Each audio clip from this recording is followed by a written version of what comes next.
I think we are not on the fence anymore because this is reality, right? It's standing right in front of us. Everybody is using AI, but we have to start to set some parameters around how to use them, how to safely and ethically use it, right? So we started, of course, with our first step of getting our teachers prepared because this is another layer for them, right? A few years back, when we ended up in that pandemic era, everybody went to online teaching. Teachers were not ready, but they did it anyways. So when you say, okay, teachers, now we are going to apply AI, well, that's another layer for them.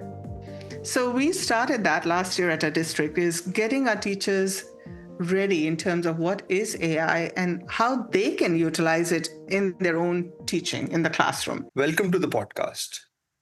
In an age of digital distraction and artificial intelligence, the timeless skill of literacy has never been more critical or more complex to teach. How do we build strong readers and writers today? We're joined by a leader who has dedicated her career to answering that question, Ms. Priya Darbari, a career educator and the superintendent of Keppel Union School District in California. Ms. Darbari, thank you for being here. My pleasure. We would love to start with your journey itself. How has the journey been from a teacher to superintendent and almost everything in the middle? My journey has been really humbling and fulfilling. I started out as a classroom teacher, and that's where I fell in love with that day-to-day interaction with my students. And from there, I became a principal, and I got a whole different perspective on how culture, how leadership, and how support matter both for not just students but also for teachers. Then I stepped into district roles. I became a director of curriculum instruction and then later on assistant superintendent of curriculum. And that is where I really began to see how bigger the system works, right? It's not just in a classroom setting. Now you're looking at a whole different view. So that is where I really had to stop and think. The decisions that we make at that district level have a ripple down effect in the classroom. So now that I'm a superintendent, I bring all of these perspectives together and I still carry my teacher lens with me. I still carry my principal lens with me. So my decisions are not far removed from what my teachers would experience in a classroom and what my students would need. Yet the things have changed so drastically, right? Because when you were a teacher, I think it was still a very different age and era, and the curriculums were different. Right now, with everything that's happened and all the debates that takes place in terms of science of reading and different instructional models, what Mhm. is the most outdated practice or something that doesn't work at all, but everyone still wants to do it that schools still have? It is interesting you say that because going back, you just reminded me of my own children in school, right? Two of my daughters went through Montessori and they actually learned decoding. They learned sounds and phonics and phonemic awareness. But my other daughter, she went straight into a public school system where the emphasis was on root memorization. So these are these cloud words you have to memorize, and then you produce words. She truly never learned how the words and sounds come together to make the words. So I think that is one of the biggest myths I want to say is in the public school system is that the children are just going to pick up reading. So just surround them with a lot of books, right? But it is very important that we understand that, yes, it's good to love reading, but love doesn't happen alone without that right instruction, right? So as children, we have to give them that explicit, systematic approach to reading and teach them how phonics works, how phonemic awareness and vocabulary are all important before they can jump to reading. This is something super interesting. Have you tried to implement this in your district? Have you added something which includes this? Absolutely. So I want to say the last 2 years we spent really digging deep into identifying gaps, right? Our students were not all reading at grade level, so that's a concern. And that's where this whole literacy implementation came to us, right? So we looked at 5 year historical data, and we also looked at our students who are exiting eighth grade because we are a K-8 school district. How many of them are being successful in high school? right?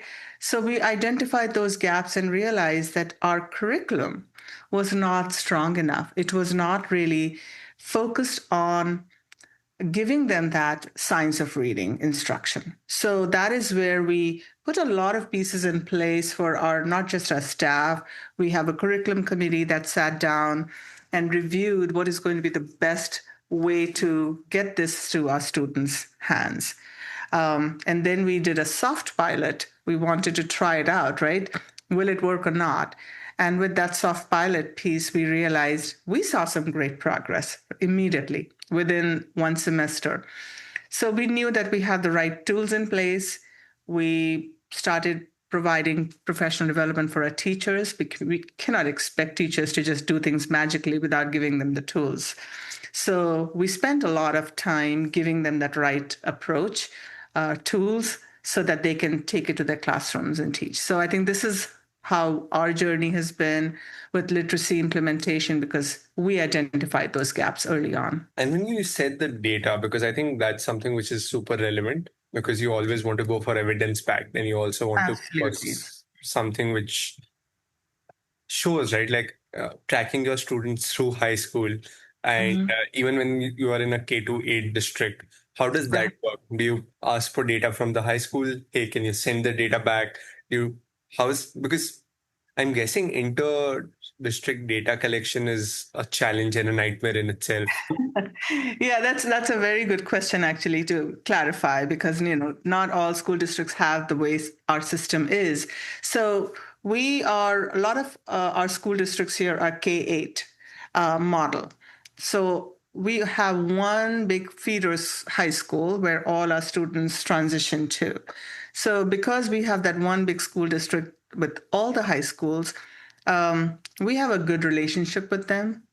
So when it comes to data, our team works really well with their team too. So when we were kind of gathering all of this information, we were looking at, high school dropout rate, because that is going to be a big one. It's a telling sign. Like, did we really prepare our kids? And if the kids are dropping out in high school because they are struggling readers because they had other handicaps that were not met earlier, then out of that fraction of students, how many were our students, right? That's where we can come in and stop the bleeding, as I call it, because it's an urgent need, right? We cannot have our students not succeed. That's our responsibility. So this is how our partnership works with our high school district, and we collaborate quite a bit. And I absolutely get it. I think having a feeder system kind of also helps because almost all your students are going to end up in one particular district, high school district. Mhm. So it's not like you have to collate it from three different sources. It's just one. Right, right. And similarly, right, like the when you're doing a literacy audit of a school, Hmm. there's state standardized testing that takes place, but there's also it can be rigged. It can be like there's so much debate about state standardized testing versus what's actually on ground level. How do you Hmm. figure out what data to look at? Do you look at something which your teachers are telling you versus what the state is saying? Or do you, I'm going to leave it to you to answer. That's a very interesting question, and we always struggle with that, right? The state standards are, that big bundled up standards, right? But when you have to break those down, and what does it mean? If the state is saying students should be reading at grade level, what does that truly mean? What do we have to accomplish to get there, right? So we have to break down that piece of process for us. And when we do that, we always start at that local baseline data. What is our data in the classroom? And there are a lot of pieces in this puzzle that lead us to that state standard data. So, with our local assessments, we do formative and informative both. We are looking not just at assessment scores, but we are looking at anecdotal. We are looking at observations, interactions. What are some of those small spurts of growth that we are seeing, right, in our students? And then we need to celebrate those. So if we have we call certain students in that bubble group, right? They are just right at that little line. They were a little bit of push and they can move up. So then we're focusing on that group a little more. What do they need that will push them over that little hump? So we are very closely looking at our benchmark data because that's where we see what progress is being made locally within our school systems. We have PLCs with our teachers, so that's where they sit down, collaborate. They are looking at the data week to week. What does that mean for them, for their students? Do they need to change any strategies or get something that they may not have? The supports. So it's really well lined up, and that's the teacher level, right? But as a principal, what are you looking for?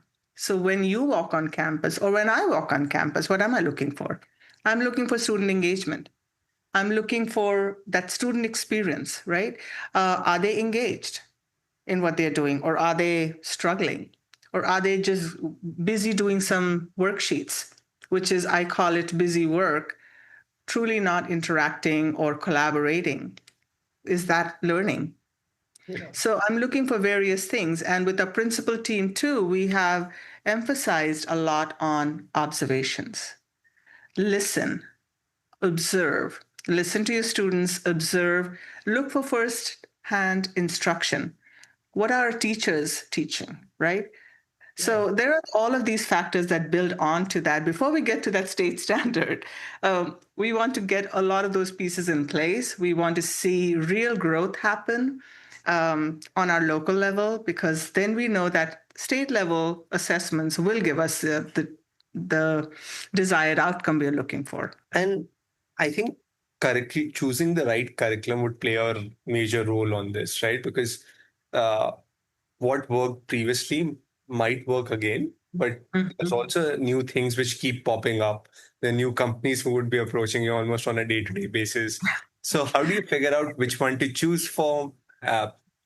What what parameters do you have? Do you bring in something new for the sake? Like, I'm pretty sure it's not for the sake of it. Absolutely. Well, and that was actually a very interesting one for us too, because we wanted to choose something that would be the right fit, right? So I think because of that experience of being in a classroom myself, I want that decision to be made by our teachers, by our instructional leaders, right? So we have our curriculum review committee.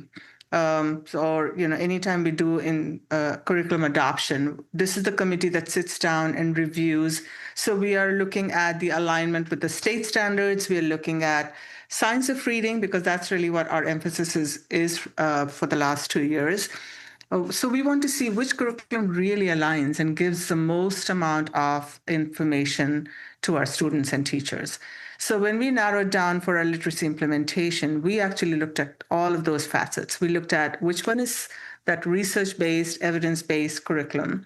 It is easy to use. It has the supports built in. It's not just pretty looking piece, but it is really user friendly and can be used to teach students, but also teachers have the ability and flexibility to make sure that they can take it in their hand and make it their own.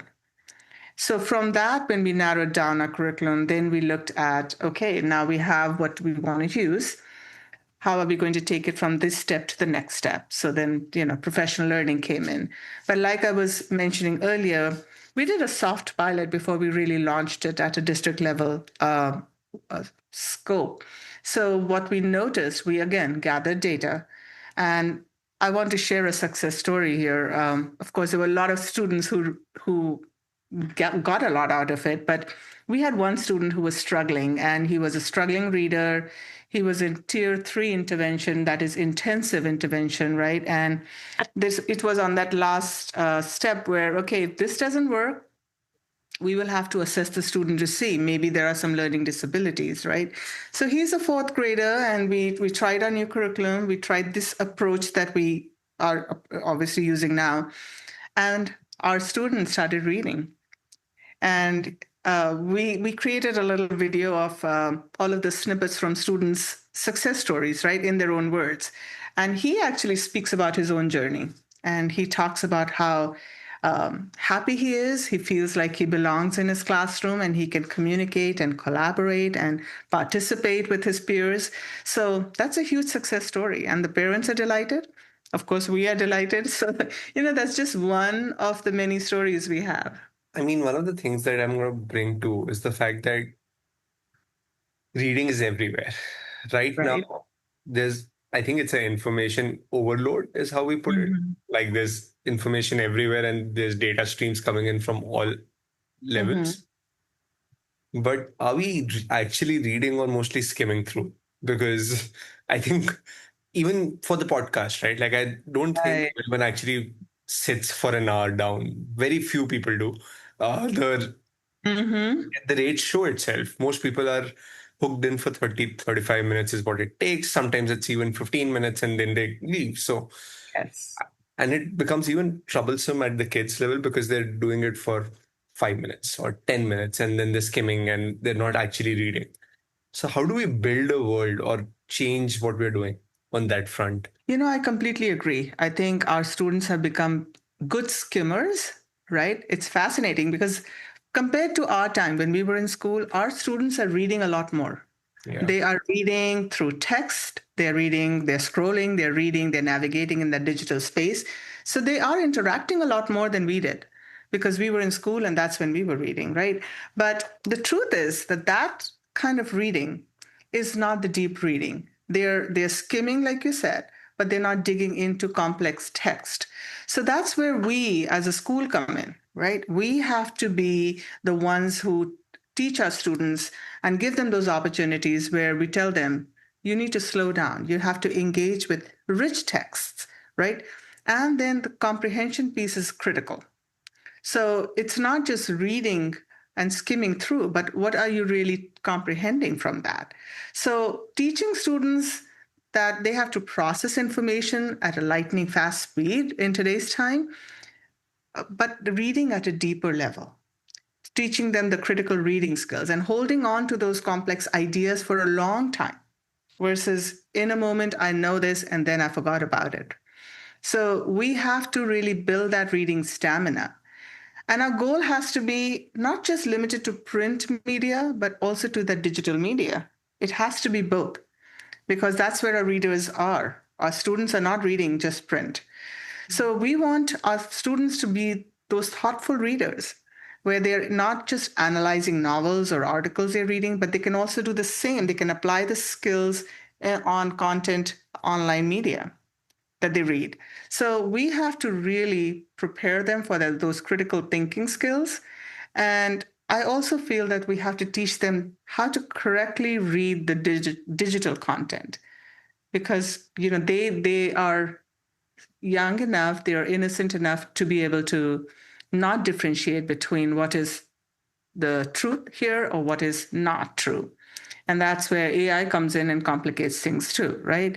So, AI, of course, has changed our educational landscape so much, but it's not something that is going to go away. So we have to embrace it, but we also have to be prepared. How are we going to get our kids up to that part? So, teaching them in school on how to read and what to read and how to analyze that information is very important. I think you touched the next topic that I was going towards was this itself, right? Right. AI is here to stay no matter Mm-hmm. what we do. And it's also a game changer because we've heard different teachers discuss if, and specifically for a seventh grader who's at a reading level of a fifth grader, you can Right. create a lesson plan for the same. You can create Mm-hmm. someone who's super interested in NBA and like create a reading plan for with basketball as an example and like give them Uh-huh. everything about that particular thing. Yeah, I can do that.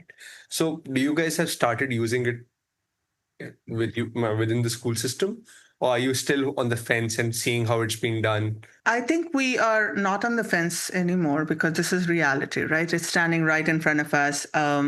Everybody is using AI, but we have to start to set some parameters around how to use them, how to safely and ethically use it, right? So we started, of course, with our first step of getting our teachers prepared because this is another layer for them, right? A few years back when we ended up in that pandemic era, everybody went to online teaching. Teachers were not ready, but they did it anyways. So when you say, okay, teachers, now we are going to apply AI, well, that's another layer for them. So we started that last year at our district, is getting our teachers ready in terms of what is AI and how they can utilize it in their own teaching in the classroom. So like you mentioned, with the lesson planning, it takes very little time from them, but they can differentiate instruction based on varied levels of learners in their classroom within seconds. It generates everything quickly, activities and all. So we call those series ed tools. So it was less intimidating, a little more palatable for them. And we went through those series. They were amazed at how easy it was to use all of those tools. So now our next step is to really get our students prepared.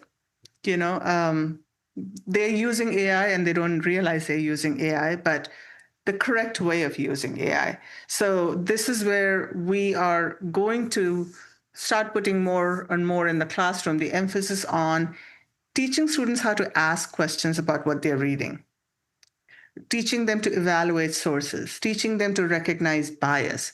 Um, because AI generated content can mimic actual content, right? And nobody will know. But that is where we have to step in to teach them to pick up those biases. Otherwise, it's going to be one way of seeing things.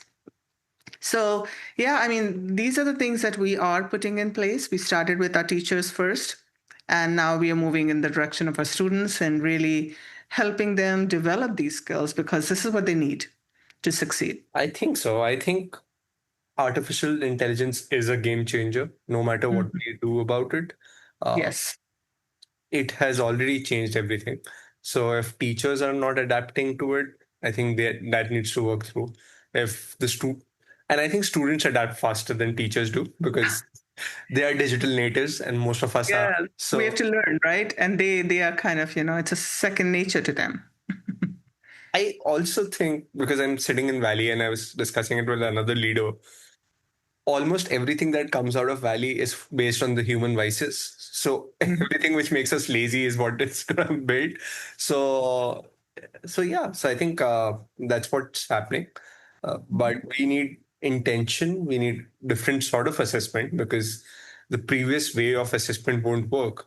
And that's the Right. other piece which I want to come towards because assessing in the older times of writing essays and putting it Yeah. in docs and sending it across would not be as valid because I was just reading up and someone had posted it. They did Claude. Someone wrote Mhm. an essay and the teacher said, "Hey, this is an AI written one." And then what the other person did, it put it in Claude and said, "Hey, can you make it so that the AI detector cannot detect it?" And it generated an essay which the teacher was like, "Oh, this is brilliant, A plus." Everything's Right, right. I mean, those are the challenges that I think we'll all have to learn to navigate. The AI can mimic your tone, AI can mimic your style of writing, and how do you differentiate which one is which? So I think again, like you said, we as adults, we were not born in this era of technology, but we are embracing it, we are learning it. Our kids are ahead of us. So we had to run faster than them to be able to tell them, okay, this is the right approach versus not. Um, so I think in schools, and because we have elementary, middle schoolers in our district, we have to start them early enough to really help them use AI, but as a tool versus replacing their thinking process, right? It's a very quick and an easy grab on an AI, on they have it on their phones and tablets. Let's quickly check this and have that being, reproduce it as my work. So how do you limit that use, but also channelize them that they're using AI as a tool versus a go-to? yeah. And that is important. So I think this is where we are all sitting together. A lot of our district leaders are sitting together and planning. How are we going to make this as a system that is in place? So whether a student is in my district or goes to a different district, they have the same expectations. So when we can come to that, I think we will be able to put better structures in place teach our students better, because right now we ourselves are figuring things out. So there isn't that consistency. Um, and for our students, it's very easy to get confused because every other person will give them a different response. So I think that's really where our work lies, is coming up with that meaningful system and structures in place where we can guide and navigate our students in the appropriate use of AI, but also make them stronger in AI, because AI is the future and many jobs are going to be replaced by AI. So we also have to keep that in mind. We're preparing students for many jobs we don't even know will exist or That's, will not exist. I think so. I think it's already happening. We're already seeing it. The jobs that used to pay the most are the ones which are vanishing faster than the other ones. Right. Yeah, absolutely. So for a principal or a teacher or even a new superintendent, and they're the ones who are struggling with the literacy program, the ones who are struggling with reading, what's that one piece of advice that you can give that they can do it tomorrow and it would work for them? So, my advice would be start by observing. Just walk your classrooms, walk your campus, and walk in a classroom to see what is really happening. Pay attention to what your students are doing. What are they reading? What are they writing? Right? That's a big telling sign, because if they're producing what they are being taught, you know it's in the classroom. It's implemented, it's working. But when you walk in and you see students are doing busy work, they're not engaging, you immediately know that you have struggling readers whose needs are not being met. So, something they can implement right away could be a small group, right? Let's put together a small group of targeted instruction. You problem solve only when you identify a learning gap.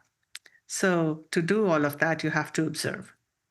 So, once you do that and you identified a problem, doing a quick mini lesson with a small group of students is not a problem at all. You can do that right away.